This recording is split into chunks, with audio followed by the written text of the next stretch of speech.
Meghan and Harry talk with Amina Mohammed in a mid-world leaders meeting. The couple came to the UN headquarters to speak with Deputy Secretary-General Amina Mohammed. Britain's Prince Harry and Meghan, the Duchess of Sussex, met Saturday with a top UN official amid the world body's biggest gathering of the year. And the royals came to UN headquarters to speak with Deputy Secretary-General Amina Mohammed. All three appeared later Saturday at the Global Citizen Live concert in New York's Central Park. "It was a lovely meeting," Meghan said as the couple left the UN headquarters. The UN said Mohammed commended the couple's efforts to promote vaccine equity worldwide and hailed priorities they and the UN share, including climate, women's economic empowerment, youth engagement and mental health. Meghan and Harry pressed for vaccine equity during the star-studded, 24-hour concert. It features performances staged in locations from New York to Paris to Lagos, Nigeria, and Seoul, South Korea. The United Nations is in the midst of the annual General Assembly gathering of world leaders. Though the couple didn't participate in the speeches in the Assembly Hall, the former Meghan has been involved with the UN Women's Agency, becoming an advocate for political participation and leadership several years ago. Harry visited the children's agency UNICEF in New York in 2010. Earlier this week, Harry and Meghan visited a New York City school, the World Trade Center's Centerpiece Tower, and the 11th of September Museum, among other stops in New York. When it comes to building influence, the actress formerly known as Meghan Markle is a case study in how to do it right. Like so many aspects of leadership, building influence is easier said than done. Less than a month into her tenure as the Duchess of Sussex, is already exerting her influence on one of the most staid institutions known to human, the British monarchy. Her wedding to Prince Harry, perhaps the world's most eligible bachelor, was celebrated for its diversity and fairy tale trappings.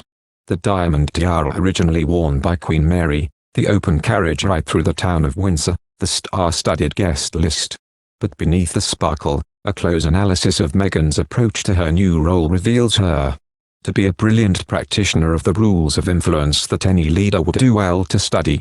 Like all great leaders, Meghan understands that trust is a fundamental building block of influence. If you want people to see things your way and hear your message, they need to feel comfortable in your presence.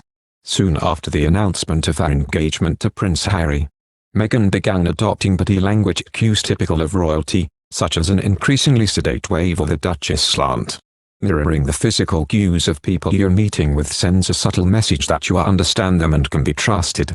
Outstanding leaders don't reinforce the status quo, they paint a new vision. For decades, and the royals have carefully avoided making political statements. But as much as Meghan may employ subtle techniques such as mirroring to fit into her new role, she has demonstrated from the outset a willingness to defy convention. A self-described proud feminist, Meghan has referenced both the Time's Up and Me Too movements during official or royal engagements, and reinforced her commitment to women's empowerment in her official bio from Kensington Palace. After enduring months of discriminatory press coverage, the biracial Meghan masterminded the most diverse wedding in the history of the British monarchy. Rather than formally address racially offensive messages, Meghan and Prince Harry used the ceremony itself to reinforce their focus on diversity and inclusion.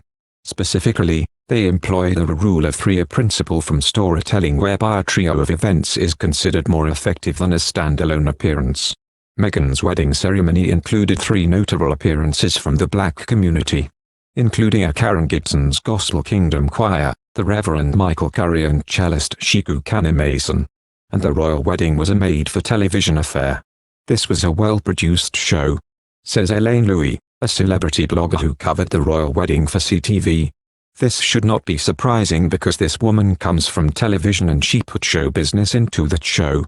By focusing on creating a show the world could watch, Meghan, Prince Harry, and the event team displayed a keen understanding that the key stakeholders of the monarchy aren't Hollywood celebrities or members of the aristocracy, but the media and the public, whose support of the royals is what keeps them in power. Simply put, a leader without influence isn't much of a leader at all." Meghan's example can provide any leader with useful tips to build influence in even the most sedate organizational culture. Thank you for watching. If you like our video, would you please help us like, share and subscribe our channel. Wish you happy to see our videos. Thank you very much.